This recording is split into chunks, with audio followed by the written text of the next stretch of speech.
Thank you very much, Mr. Chairman, for yielding. I move to strike the last word in support of the Castor Amendment, the whistling past the graveyard amendment. The Support Act reauthorizes critical programs at HRSA, SAMHSA, and CDC to address the opioid overdose epidemic. While it would have been better if support was already signed into law, as it could have been, as part of the end-of-the-year package, it's timely we're discussing it right now.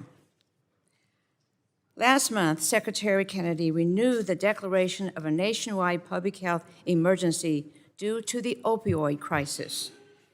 Yet, at the very same time, Kennedy and the Trump administration are actively attacking and dismantling the federal health infrastructure, the very infrastructure we need to fight the opioid crisis and implement the programs in this bill. Earlier this month, HHS announced drastic restructuring, including massive personnel cuts, the consolidation of 28 divisions into 15, and the closing of 5 regional offices. Secretary Kennedy announced that 10,000 full-time employees would be terminated. This is on top of around 10,000 jobs already eliminated. In total, almost a quarter of HHS has been indiscriminately fired. Some employees only learned their jobs were terminated when they tried to use their badges to access their workplace. Shameful. Is this how we treat civil servants dedicated to public service?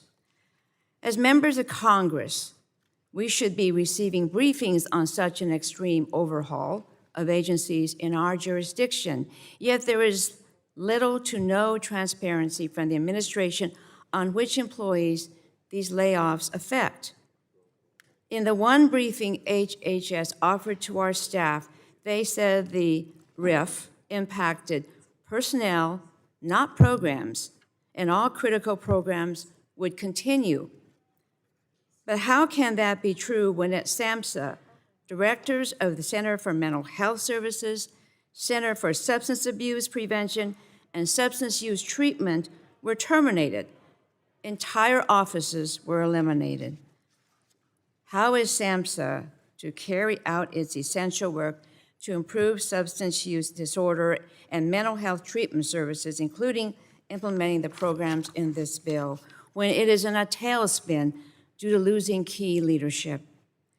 To top this off, the administration's leaked HHS budget has given us a window into their thinking, and it seems their slash and burn strategy is not limited to personnel after all.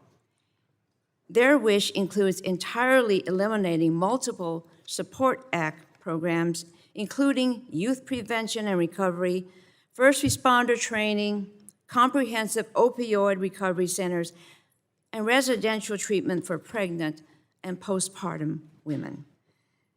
Mr. Chairman, Mr. Guthrie, as this is your bill, I hope your office has had better luck contacting the administration to find out who will be around to implement the Support Act and whether HHS plans to ignore Congress's direction to carry on these programs. So I can't pretend we are in the same place we were last year. It's hard to understand why we're even discussing the Support Act when the administration is planning to eliminate multiple programs that this bill seeks to reauthorize.